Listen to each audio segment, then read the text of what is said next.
durchgesetzt und zugleich eben dadurch in die höchste Verbindlichkeit.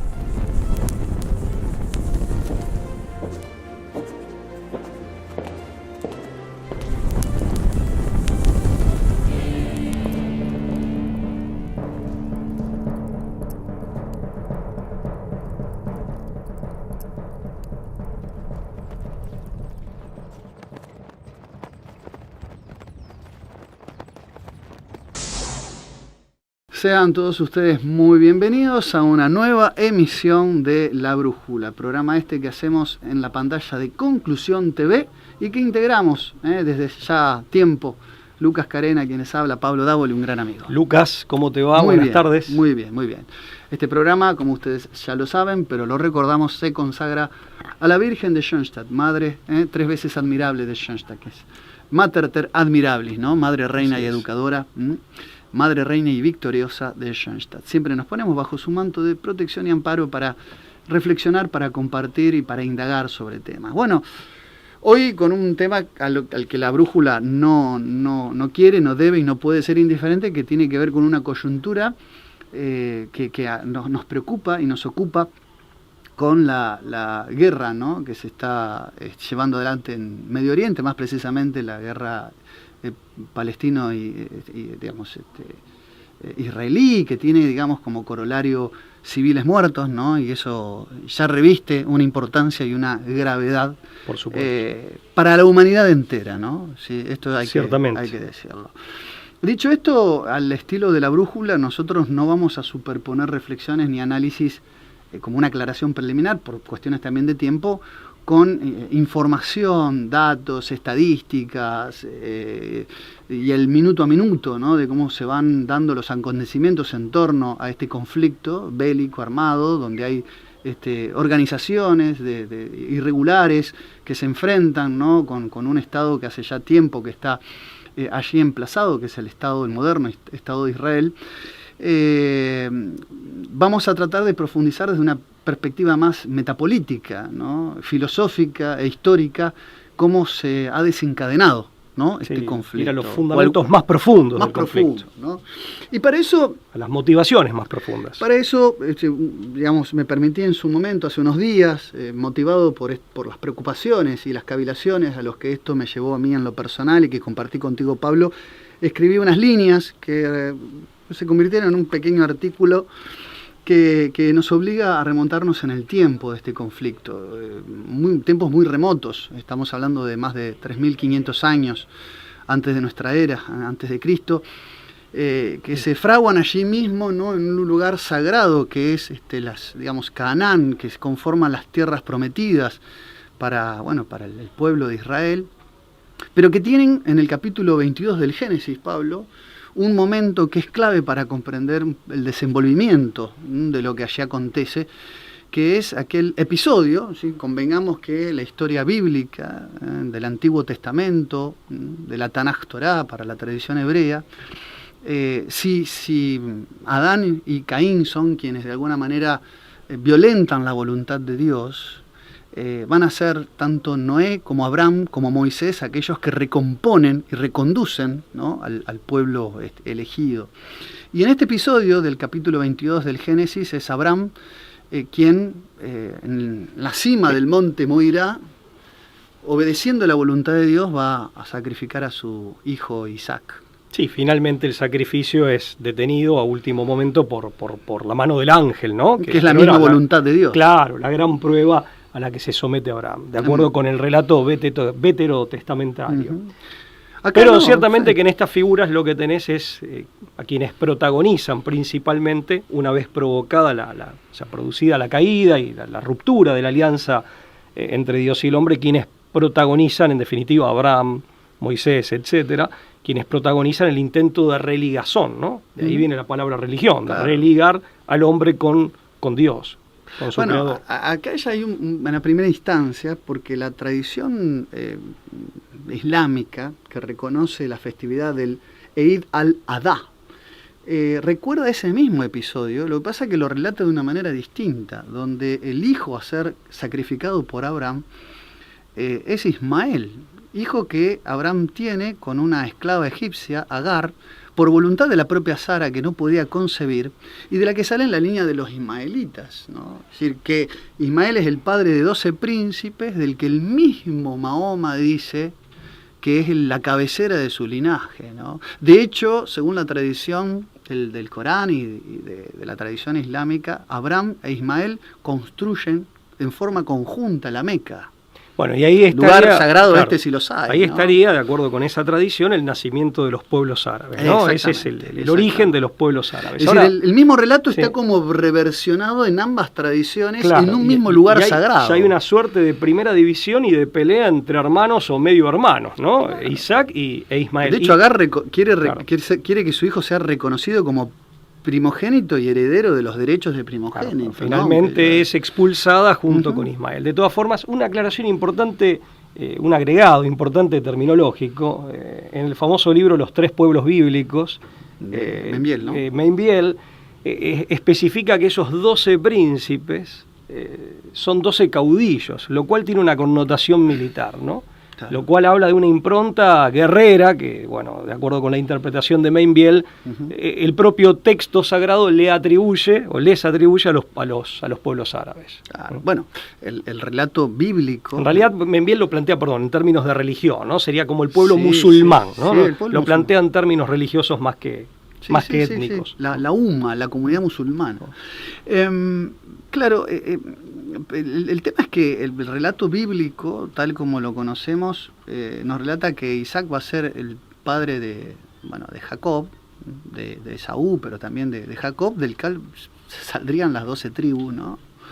Y por lo tanto, de esas 12 tribus tendremos también al pueblo, ¿no?, hebreo esparcido, que luego de un gran periodo de hambrunas y miserias, se va a donde José, que estaba en Egipto, que va a Egipto, ¿no? El intérprete de sueños. Efectivamente. Bueno, pero allí son esclavizados y van a permanecer realmente casi como 500 años, ¿no? Bajo el yugo egipcio, hasta aquella liberación de Moisés, lo que se relata en el Éxodo, ¿no?, por voluntad de Dios. El tema es que cuando vuelven, de la mano primero de Moisés, luego de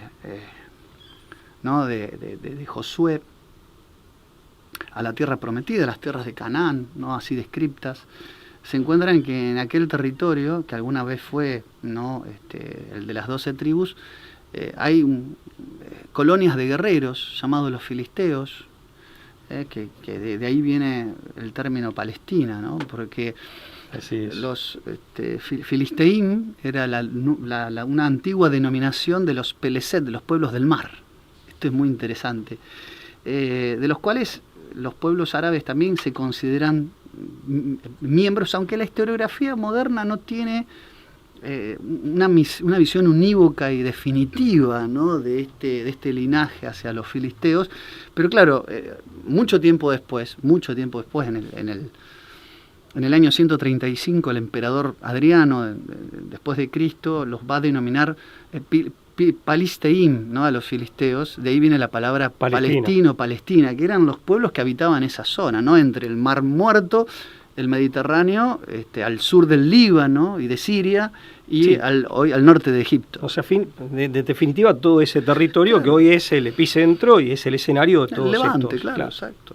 De toda esta situación. Entonces, claro, digamos, esas confrontaciones están relatadas en la Biblia al punto tal de que la batalla entre David y Goliat es la batalla entre el rey David, el que va a ser rey David, representante de Judá, correcto, y del pueblo de Israel en general, y Goliat como filisteo, ¿no? Claro. Pero en definitiva como un representante de algún modo de la totalidad de los pueblos árabes, o por lo menos de los palestinos, dentro del universo de los pueblos árabes. Bueno, sabemos que hijo de David es el gran rey Salomón, rey y mago Salomón, que va a ser el encargado de pasar del tabernáculo o el templo móvil, ¿no?, que acompañó en el éxodo al pueblo elegido, para montar, ¿no?, ahí en el mismo lugar, la base del monte Moirá, donde sucedió este acontecimiento relatado en el Génesis, ¿no?, de Abraham y su hijo Isaac.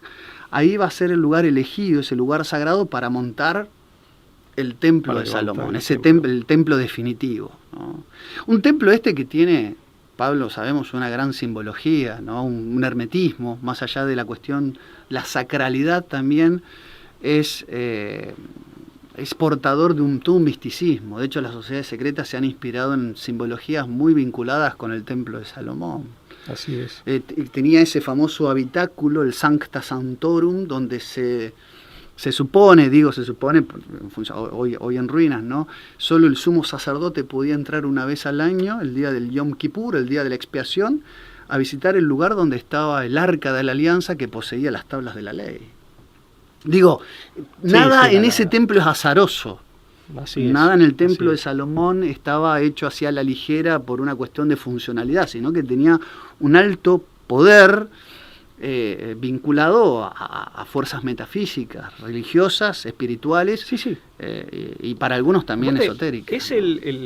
Me permito adelantar esto, ¿no? Porque reflexionando sobre el tema, en definitiva es el corazón del judaísmo, el corazón histórico y primigenio, esencial del judaísmo. Me adelanto brevemente.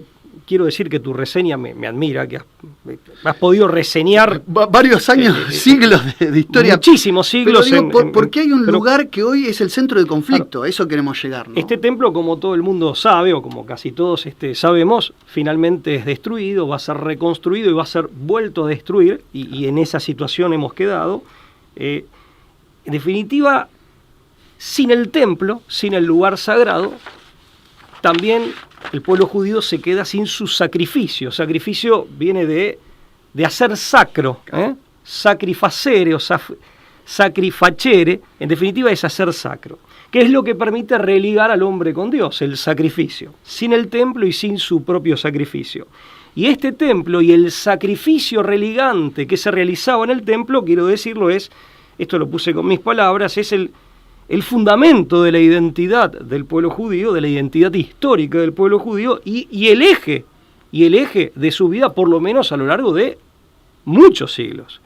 Entonces, se da una situación verdaderamente con la destrucción del templo, que son dos destrucciones verdaderamente trágicas. O sea, que necesariamente tiene un impacto muy profundo en el marco de ese pueblo que en definitiva había crecido en torno a ese templo y había especificado o terminado de desarrollar su propia identidad y toda su cosmovisión, ¿no?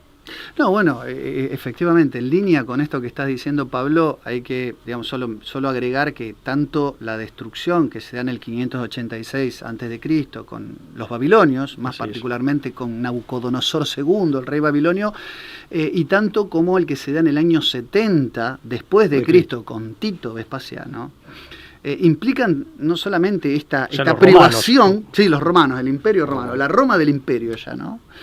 Implica, junto con esta privación del sacrificio que vos decís que es fundamento, un sometimiento, en ambos casos, del pueblo al yugo, en un caso del babilónico y otro caso del romano, ¿no? Claro, pero además es una doblegación. Sí, pero también al mismo tiempo implica, desde ya que sí, pero al mismo tiempo implica la tragedia de una suerte de vaciamiento espiritual o metafísico. Claro, ¿no?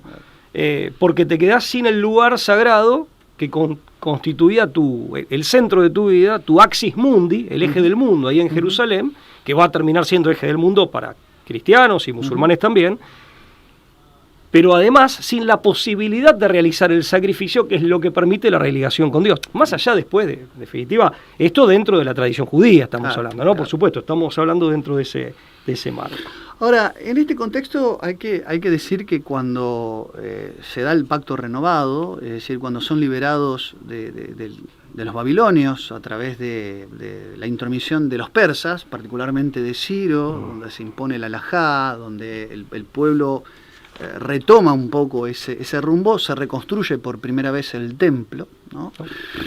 Y en esa... Con un retorno, ¿no? Hay un retorno de quienes estaban cautivos en Babilonia un siglo después, aproximadamente. Claro, sí, efectivamente. Y ahí hay una refundación del pueblo judío. No solo, fíjate vos, no solo de reconstrucción del templo, hay una refundación. Con Esdras y Nehemías, ¿no? Vos lo citás bien en tu artículo, ahí aparece la halajá, la ley del vientre o la ley de la endogamia, y para algunos autores, tal vez un poco más con otra lectura, pero en definitiva una lectura que es complementaria y que al menos a modo de hipótesis o de tesis se la puede traer a colación, también se da una suerte de refundación étnica, si se quiere, del pueblo judío, no solo religiosa, por el hecho de que ya digamos, según estos autores, Chamberlain, por ejemplo, ya, digamos, quienes vuelven de Babilonia e intentan purificar... Se habían mezclado, ¿no? Claro. En el cautiverio en Babilonia. Claro, ya no son directamente identificables, esto por lo menos lo plantea Chamberlain y lo plantean varios, pero directamente ya no es exactamente lo mismo, si bien hay una genealogía con los antiguos Abiru, que son los antiguos hebreos, ¿no? Bueno, eso al margen, pero ciertamente que con la reconstrucción del templo, y más allá de la veracidad o no de esta tesis, más etnográfica o etnológica, con la reconstrucción del templo hay una suerte de refundación de la propia religión judía, ¿no? Como hecho fundante también de la identidad judía. Sí, sí, con la halajá, la ley del viento. Efectivamente. Bueno, esto va a ser así hasta Tito, ¿no? Efectivamente, que nuevamente destruye el templo y empieza un nuevo momento de diáspora, ¿no? El famoso tefusot, ¿no? En hebreo, ¿no? Una nueva diáspora, una nueva... dispersión, ¿no? En este contexto, esto va a durar varios siglos, y ya va a ser entrado el siglo VII de nuestra era, que bajo el califato omeya, en lo que son las ruinas de lo que hoy es el muro de las lamentaciones, lo que queda de ese templo histórico, se va a montar la mezquita de Al-Aqsa, ¿no? Que reviste para el mundo islámico un lugar muy sagrado, después de la Medina y después también de la Meca, lugares que son exclusivos de tránsito de personas de religión musulmana, de religión islámica para ser más preciso, pero que, claro, en la mezquita de Al-Aqsa, que significa lugar muy lejano, se realiza, porque allí está la cúpula de la roca, la cúpula de la cadena y lo que es el domo del ascenso. Es un lugar sagrado también para el mundo islámico porque, según lo relata el propio Corán en un capítulo que habla del famoso viaje nocturno, es el lugar al que se dirige Mahoma, ¿no? Por voluntad del propio Alá, y donde asciende a los cielos montado en un caballo alado. Esto encierra un simbolismo muy importante, ¿no? Claro. Pero quiere decir que el ataque de Hamás, así vamos metiéndonos en temas, no por nada se llama el diluvio, la tormenta o la inundación de Al-Aqsa, ¿no? Un lugar muy lejano.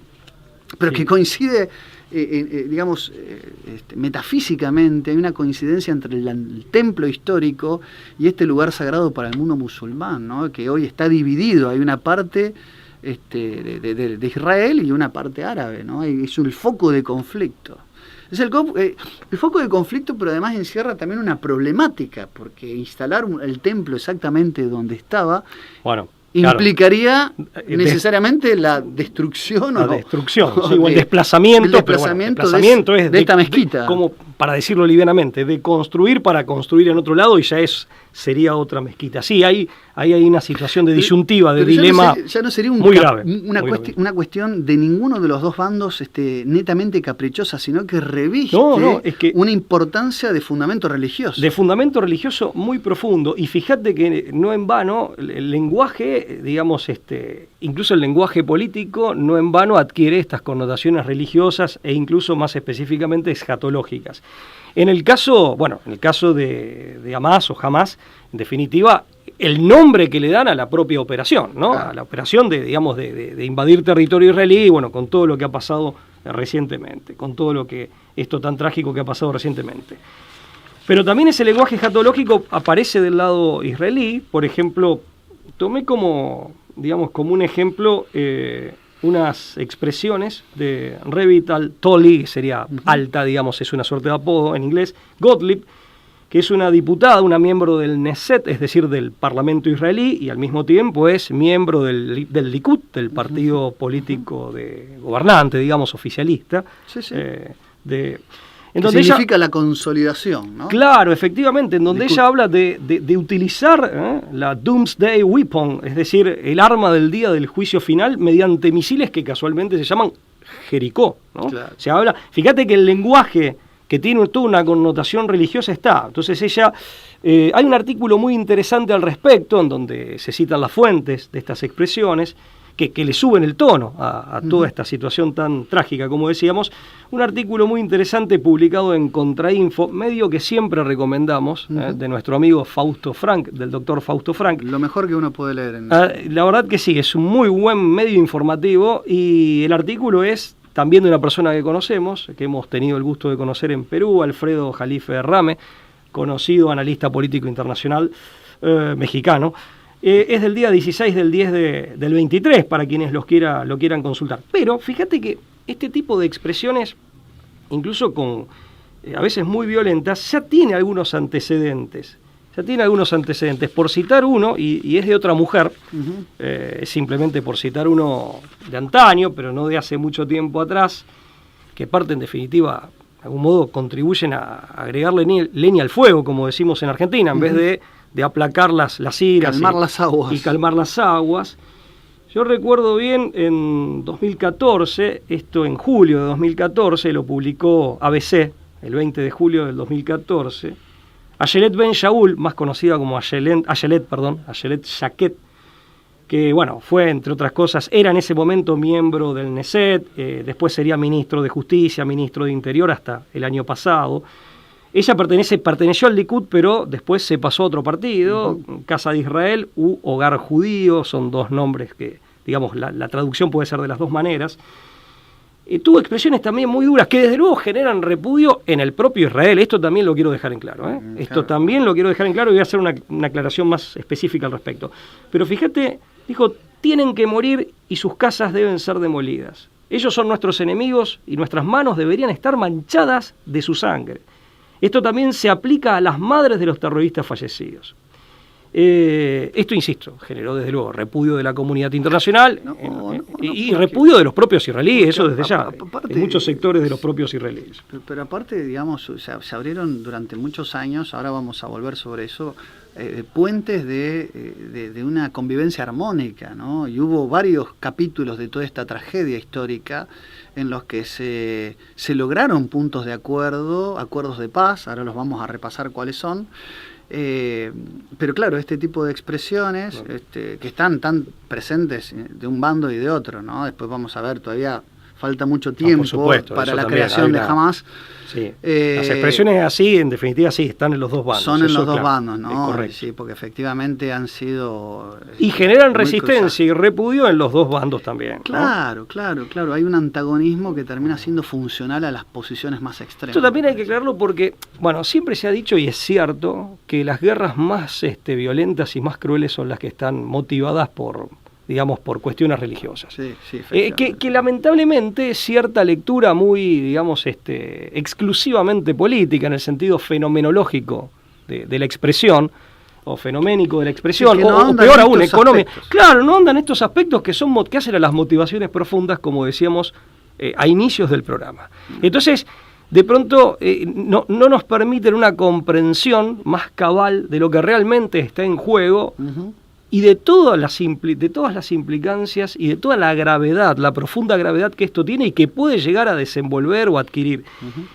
Respecto desde luego, respecto de reacciones adentro del propio Israel, el otro día casualmente acá, yo no he visto en la prensa que lo haya publicado acá, lo publicó ABC News Live, en Tel Aviv había toda una manifestación en pleno Tel Aviv diciendo, bueno, al grito de Bibi is a murderer, ¿no? Que sería, Bibi sería Benjamín Netanyahu, primer ministro israelí actualmente, es un asesino, ¿no? Esto dicho por varios israelíes que se estaban manifestando en Tel Aviv, acusándolo concretamente de haberlos dejado desprotegidos, ¿no? Y de no haber hecho nada en todos estos años para intentar negociar una paz. Claro. Es más, de privilegiar su situación política, y tuvo un problema político interno. Y en Estados Unidos, en el Capitolio, esto lo informa hace escasos días el Robot Pescador, su canal de Telegram, también se ve una manifestación dentro del Capitolio, al menos así lo presenta el Robot Pescador con un video, donde hay un grupo de gente muy grande, esto es en Washington, con remeras, ¿no? Que se están manifestando pacíficamente, pero a viva voz, con remeras que decían, que tenían la leyenda Jews say cease fire now, es decir, judíos, que deben ser judíos estadounidenses, piden o dicen que cese el fuego ya mismo, ¿no? Claro. Por eso digo que se generan resistencias. La inclinación natural a todo este conflicto es que finalmente se termine y de la mejor manera posible, digo, pero dado los fundamentos que estamos presentando, bueno, hay serias dificultades para que eso acontezca. No creo que sea imposible, pero ciertamente que... pero lo mínimo que requiere es una diagnóstico adecuada. Porque si la diagnóstico no es superficial o es trivial, difícilmente se pueda ir en búsqueda de una solución. Yo creo que gira en torno a la reconstrucción, una reconstrucción definitiva del templo en ese lugar que hoy es compartido, ¿no? por ambos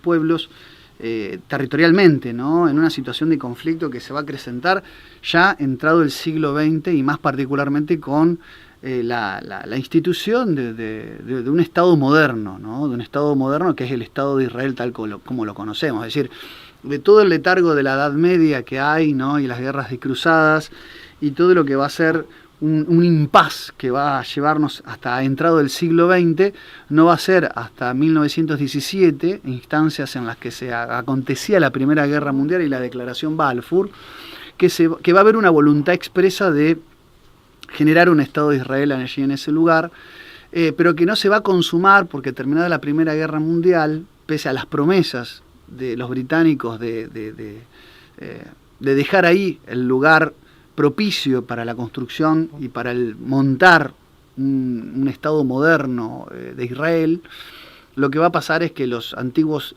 territorios del Imperio Otomano se van a repartir cual colonias entre Francia e Inglaterra, principalmente. El famoso protectorado británico. Claro, entonces ahí aparece el mandato británico de Palestina. Ese mandato que va a generar una resistencia de grupos radicalizados, que se van también a generar a instancias de los pogromos, que eran los famosos linchamientos que ejercían grupos fundamentalistas del lado islámico contra judíos que allí habitaban, ¿no? Los pogromos generaron las principales fuerzas de resistencia, entre ellas el Haganá, que significa defensa, el Irgun, o Haganá Bet, que significa como defensa B, y el grupo Lehi, que tenían diferencias algunas acerca de cómo aliarse con los británicos cuando surge en el año 33 el nacionalsocialismo en Alemania. Algunos consideraban que había que brindar apoyo a los británicos, otros que, como el grupo Stern o Lehi, que había que seguir concentrándose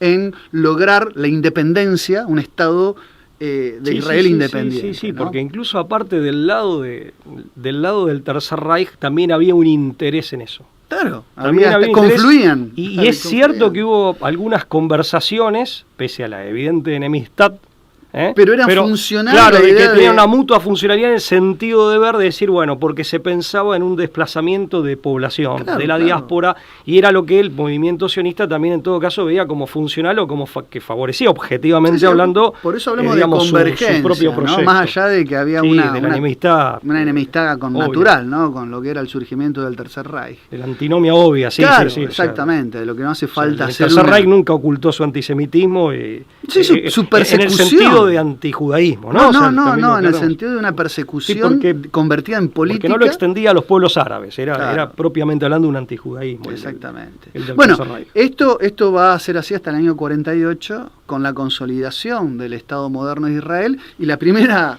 guerra la guerra de independencia, la guerra árabe-israelí, ¿no? Que va a generar un desplazamiento de gente que los pueblos árabes conocen como Nakba, se conoce como catástrofe, ¿no? O sea, se suele traducir al castellano que se como profundiza en 1967 con la guerra muerte de los 6 días. Muchos civiles. Gente común, digámoslo así. Importante, porque aparte esta idea que quedó, digamos, que vos la mencionaste, del intento de reconstruir el templo, o sea, del tercer templo en definitiva, cuando se cumplen 20 años de la guerra de Yom Kippur, de la guerra de los 6 días. De los 6 días, en 1967. Claro, y en 1987, al cumplirse los 20 años de la guerra de los 6 días, la guerra de Yom Kippur se da en el medio, ¿no? En el año 73, cuando Egipto y Siria atacan el día de Yom Kippur, y el mes del Ramadán atacan a Israel. Que ahora se da, justamente, se dio 50 años, claro, vale la aclaración. De aquel acontecimiento. Digo, por eso las fechas tampoco son casuales. No son casuales para nada, por eso digo que aquí hay todo un contexto muy complejo de analizar. ¿No? Ojo, dentro de ese contexto también hay que ver quiénes son los que digamos, motivan y quiénes son los que realmente mandan en Hamás y cuáles son sus verdaderas intenciones más allá de su conocido fundamentalismo. Uh-huh. Al respecto digo esto nada más y sigo con lo que quería decir del Tercer Templo. Hay un artículo que quiero recomendar que se titula Cambio de paradigma en Palestina, casi imposible evitar que todo termine en un baño de sangre, eso entrecomillado. Es un artículo de Thierry Meyssan, el titular de Red Voltaire, sí. Que tengo entendido que tuviste el gusto de conocerlo en Buenos Aires. Cuando estuve en Buenos Aires. Y esto lo reproduce, lo levanta nuevamente contra Info el 11 del 10 del 23, que ahí claramente respecto de Hamás nos dice, es muy complejo el tema. Sí. El origen, quiénes los han financiado, a quienes responden, y esto también hace que muchas de las acusaciones de parte de la población israelí contra su propio gobierno empiecen a adquirir alguna credibilidad. Uh-huh. Pero bueno, ya sería otro tema, lo dejamos. Lo único que voy a decir acá al respecto, ya que hice la postilla, es que según Meyssan, que dice desde Occidente, claro, como él es argelino, conoce mejor, más desde adentro, es un francés de origen argelino, o sea, no deja de ser un árabe Meyssan, uh-huh. ¿Correcto? Entonces, dice, Hamás es la rama palestina de la hermandad musulmana, que en su momento se dividió la zona de influencias con Irán. Por eso él dice, Hamás en realidad tiene más apoyo y responde más a Turquía. Es más, en ese artículo llega a decir que amén del financiamiento que ha recibido en distintos momentos de su historia, catarí, israelí, turco, iraní y de la Unión Europea, en realidad Ankara, es decir, la capital de Turquía, es la que pilotea a Hamás. Y dice que reciben refugio en Ankara también. Entonces, el tema Turquía, yo también en su momento he escrito algo al respecto, la política turca también es muy compleja. Muy compleja. Porque aparte nosotros en Hispanoamérica somos naciones más bien jóvenes. Y todo esto tiene que leerse con esas perspectivas históricas de larga data, como Lucas también reseñó. Yendo al tema del Tercer Templo. En el 87 se conforma, y yo ni me entiendo la letra de mis propios apuntes, el Instituto del Templo, fundado, como dije recién, en 1987, por el rabino Israel Ariel, con la idea justamente de avanzar en la reconstrucción del templo, por tercera vez.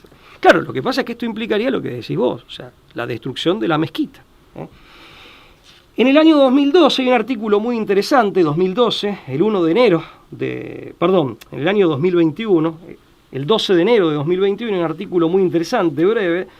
Todo listo, se titula Todo listo para el Tercer Templo de Jerusalén, lo publica Radio High, el 12 de enero del 21, y ahí ya se comenta, y después se comenta que se creó una comisión parlamentaria a iniciativa de un legislador del Likud, que reunió varios legisladores y figuras importantes como Yuli Mohalem, Tzipi Hotovely, Yariv Levin, Dani Danon, desde Naciones Unidas, Uri Ariel y Nachman Yai, quienes como comisión subieron y rezaron al monte del templo, siendo que, si bien ese era un territorio que finalmente, quedó ocupado por Israel, se dejaba exclusivamente para oficios religiosos y para el culto religioso musulmán. Claro. O sea,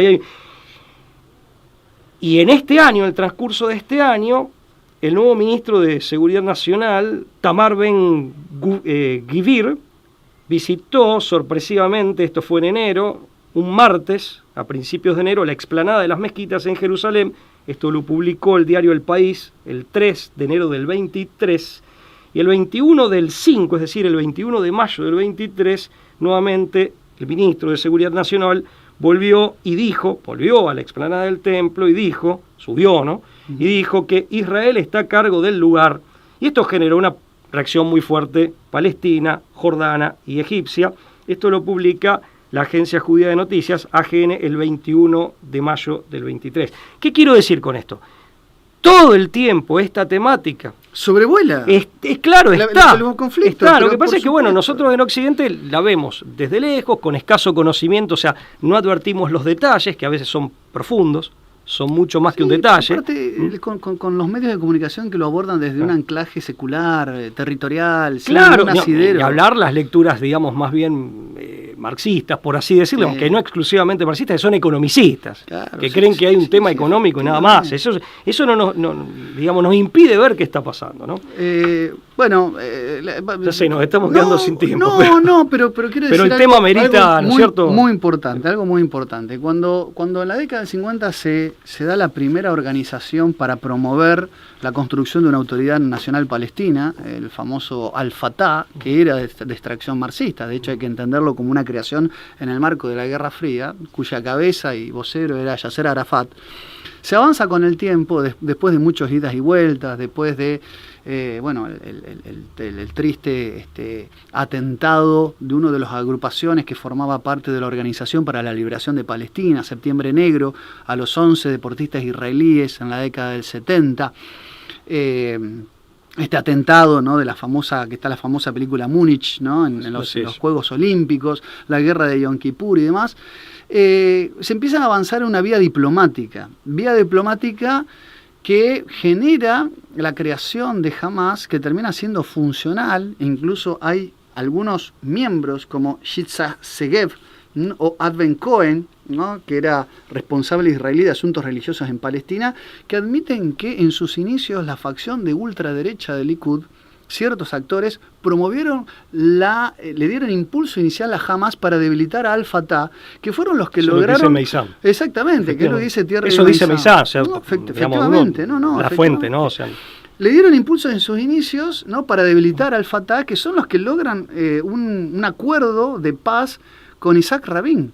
En el año se genera la 93. Polarización otra vez. Amén de la división del sector palestino, se genera una suerte de polarización del conflicto nuevamente. El famoso apretón de manos, primero los acuerdos de paz de las conferencias de paz de Madrid en el año 91, después en el año 93 los acuerdos de Oslo, el famoso apretón de manos entre Arafat y Isaac Rabin, y va a pasar apenas 2 o 3 años, en el año 95, cuando Isaac Rabin es asesinado, siendo primer ministro, por un joven, ¿no?, militante de la ultraderecha, hasta el año 96, donde asume Benjamín Netanyahu y se va a perpetrar en el poder casi hasta nuestros días, con alguna interrupción de Ariel Sharon, por eso las problemáticas, que justamente acentúa el problema en la segunda intifada, que se va cuando visita la mezquita de Al-Aqsa. Nuevamente recurrimos al mismo problema. Eso incentiva otra vez la reacción, y hasta nuestros días se va a profundizar una situación que va y vuelve, pero pivotea siempre sobre el mismo lugar, que tiene que ver con el carácter sagrado de este lugar, ¿no? Aparte vos hablabas del... perdón. No, que tiene simplemente como para dar un dato más, ¿no?, a esta cosa tan enreverada, que tiene el nombre para el mundo judío, Har HaBayit, que significa el monte del templo, pero que tiene también una denominación igualmente sagrada, que es el Aram Esh Sharif, que significa el noble santuario. Este lugar es el eje del conflicto simbólico, del cual evidentemente no ha habido no solamente ningún progreso, sino que ha habido una acentuación en los últimos días. Yo lo que creo, y para ir cerrando, es que nuestra mirada, siempre nosotros le damos a estas miradas escatológicas un tinte desde una perspectiva cristiana, occidental y cristiana, en el pleno y verdadero sentido de la palabra, que para lo que es la humanidad entera esto tiene implicancias que van más allá de estos tristes acontecimientos que estamos viendo, donde hay vidas humanas que perecen y que son civiles, y tienen que ver con algunos elementos que están en el capítulo 9, ¿no?, 24 al 7, versículos 24 al 7 de Daniel, que habla que esa tercera reconstrucción del templo, Pablo, va a coincidir con los días en los que la venida de la bestia o del anticristo se manifestará, ¿no?, y que además está ratificado por pasajes del libro del Apocalipsis o libro de las revelaciones del vidente de Patmos, San Juan, y que nos muestran que el fin de los tiempos, de alguna manera, ya que hemos hablado de milenarismo y las interpretaciones de Castellani del fin de los tiempos, se avecinan y se acercan.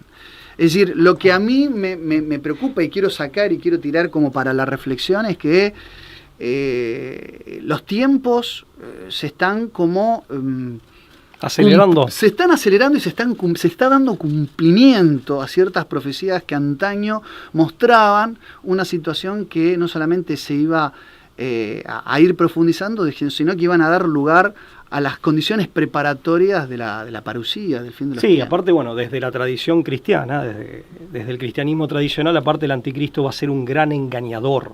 Claro, sí, que va a ser un líder mundial. Va a venir acompañado de la otra bestia, que en definitiva es el falso profeta, y va a ser un gran engañador de cristianos, de judíos y de musulmanes. Muchos musulmanes lo van a considerar el Mahdi, muchos judíos lo van a considerar el Mesías, y es más, según la tradición cristiana, y muchos cristianos también se van a confundir, y gente de otras religiones, ¿no? Claro, para los budistas, efectivamente, hay muchos análisis desde la teología cristiana tradicional.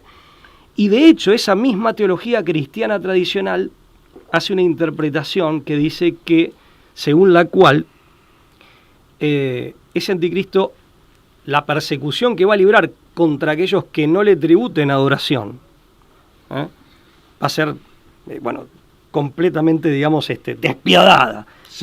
Al punto tal de que sus días van a estar acortados, porque dice el Apocalipsis, si no, estoy parafraseándolo, así que pido disculpas por esto, pero ni los santos, más santos, resistirían. Estoy parafraseando, ¿no? Entonces va a estar acortado el reinado del anticristo. Y hay algunas interpretaciones a la luz de las profecías de, como bien decías, las de San Pablo, las del Apocalipsis, el vidente de Patmos, que es San Juan, y las de Daniel en el Antiguo Testamento, que dicen que muchos judíos ahí van a dudar, claramente van a dudar, fieles a la Torá, van a dudar y decir, no, pero este no es. Entonces, esto va a generar un acercamiento hacia el cristianismo. Esa es la interpretación de muchos padres de la Iglesia y de muchos teólogos cristianos. Porque desde la tradición cristiana, uno de los signos de los últimos tiempos también es, digamos, y esto está en San Pablo sobre todo, Saulo de Tarso, San Pablo, la conversión de los judíos al cristianismo. Es un tema que la tradición cristiana siempre lo vio como un signo de los últimos tiempos. Sí, acá le aclaramos a nuestros amigos televidentes que siempre que venimos hablando, ya en estas interpretaciones teológicas, fíjense que siempre lo hemos hecho dentro de un marco de tradición, ¿no? Acá ahora estamos hablando desde la perspectiva de la tradición cristiana. De la teología cristiana. Sí. Ahora, un dato importante que tal vez, será para profundizar en otro momento, se ha dado un fenómeno con jamás la fundamentalización, sin ningún lugar a dudas, del lado islámico, jamás como expresión, que aparte no es representativo del grueso del mundo islámico, que es gigantesco, es variado. Heterogéneo. Eso, efectivamente. Con la misma aclaración de que no es representativo de la totalidad del pueblo de Israel y de la totalidad del judaísmo como matriz religiosa. No, las facciones más... claro, hay expresiones que ya... Más radicalizadas. Claro, hay expresiones que también han experimentado eso, pero que tienen la novedad, los últimos 50 años, 60, 70 tal vez, de haber combinado lo que hasta ese momento estaba separado, que era lo religioso, con lo que vos decías de un nacionalismo de Estado moderno que tradicionalmente se le ha llamado sionismo, ¿no? Más allá del sionismo originario como idea del hogar nacional judío, que es la idea de un retorno, de una patria común, etcétera, sino el significado que después adquirió la expresión. Y ahí quiero citar concretamente como expresión de esa combinación y esa fundamentalización que se dio en ciertas figuras, ¿no?, que han sido un poco exponentes de ese fenómeno, es el caso de Abraham Kook, que, formado en la escuela cabalística luriana. Y acá tomo dos autores israelíes que la verdad que son muy, muy esclarecedores al respecto, Israel Shahak y Norton Mesvinsky, en un trabajo que publicaron en 1999 en Londres, está en inglés, que se llama Jewish Supremacy in Israel, en donde, justamente hablaban de que había una diferencia de almas, ¿no? O sea, es como que una combinación de fundamentalismo religioso, racismo, un tipo de racismo no necesariamente biologicista. Sí vamos a encontrar ya el ingrediente del racismo biologicista y un supremacismo.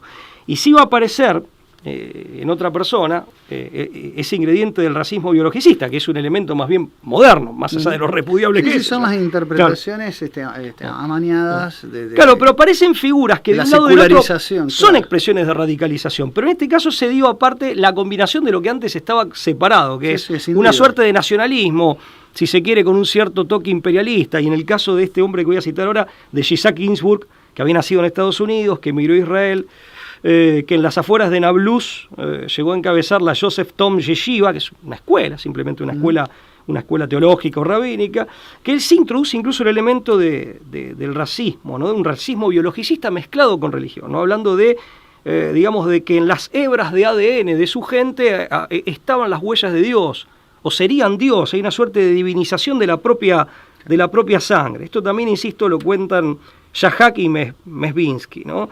Y también surge en una entrevista en The Jewish Week del 26/4/96, ¿no? El más reciente sería el rabí, acá sí es un sefardí, Obadia Yosef. Y toda esta gente fue muy criticada en el propio Israel. Te quiero aclarar que Isaac Ginsburg, en 1998, cuando publica un libro, Baruch Hageber, en donde él hace la reivindicación que ya había hecho verbalmente de la masacre de Hebrón del 94, o sea, es objeto de una investigación policial en Israel y de una detención de 2 meses.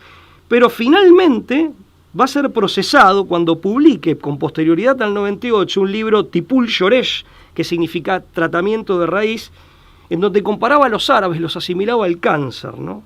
Entonces ahí en 2003 el fiscal general israelí Eliakim Rubinstein lo procesó por incitación al racismo. Claro. El más reciente es Obadia Yosef, que decía, bueno, esto lo publica también con tono crítico, un artículo de Jonah Mandel de Jerusalem Post en 2010, también Marcy Oster en Jewish Telegraphic Agency, que lo tildan de polémico y el artículo tiene un tono crítico, porque este hombre había dicho que los gentiles habían nacido para servir a su gente, para servir al pueblo judío. Entonces esto, por eso te digo, hay una radicalización, tanto por el lado de Hamás y otros grupos similares, como por el lado de estas figuras que hacen que generen repudio incluso respecto de sus propios pueblos, pero que le agregan, por así decir, leña al fuego, perdónenme la expresión vulgar, pero muy clara, muy elocuente. Bueno, el yihadismo, cuyas expresiones, digamos, radicalizadas son Daesh, Estado Islámico o ISIS, o la red Al-Qaeda, que estuvo involucrada con los talibanes en épocas del 11S,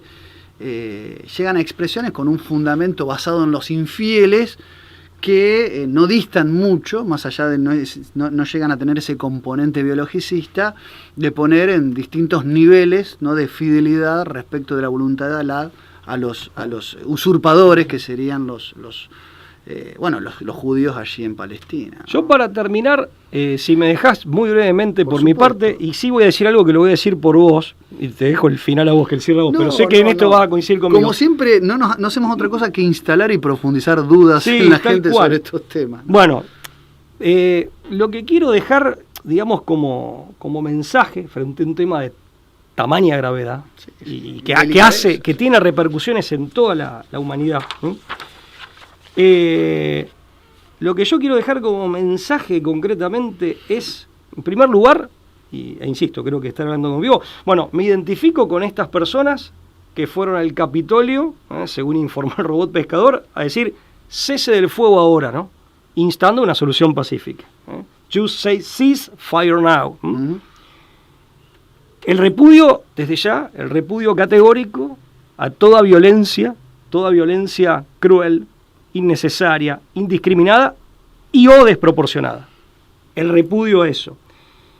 El llamamiento a la paz en la convicción agustina, porque somos católicos, en la convicción agustina, es decir, de San Agustín y de tantos otros, y creo que esto es de sentido común, cualquiera lo puede ver, de que no hay paz sin justicia, y no hay justicia sin verdad, que suele ser la primera víctima de toda guerra.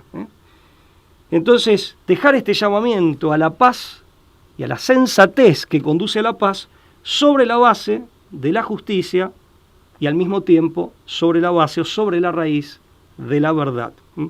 Termino con una frase evangélica, esperando que gente de todos los credos, e incluso quienes no tienen credo alguno, se hagan eco de estas palabras, y es una frase evangélica que creo que le da contundencia a lo que quise decir, que es: quien tiene oídos para oír, que oiga. Sí, a lo que... Y ojalá oigan, oigan y venga la paz. Y a lo que el mismísimo Cristo dijo, y con esto termino y remato, porque así terminaba, ¿no?, sus palabras: quien quiera oír, que oiga, tendréis la verdad y la verdad os hará libre, ¿no? Entonces tenemos que profundizar en la verdad. Ojalá todo esto se resuelva, ojalá todo esto llegue a buen puerto y ojalá la vida se imponga, el bien, la verdad y la belleza se impongan, ¿no?, a la mentira, a la destrucción y al odio. Esto ha sido todo por hoy. Esperamos haber aportado algo desde este humilde espacio con la brevedad del tiempo para un tema tan complejo y tan difícil de digerir.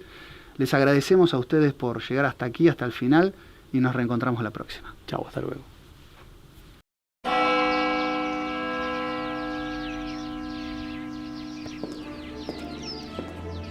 Freiheit gesetzt und zugleich eben dadurch in die höchste Verbindlichkeit.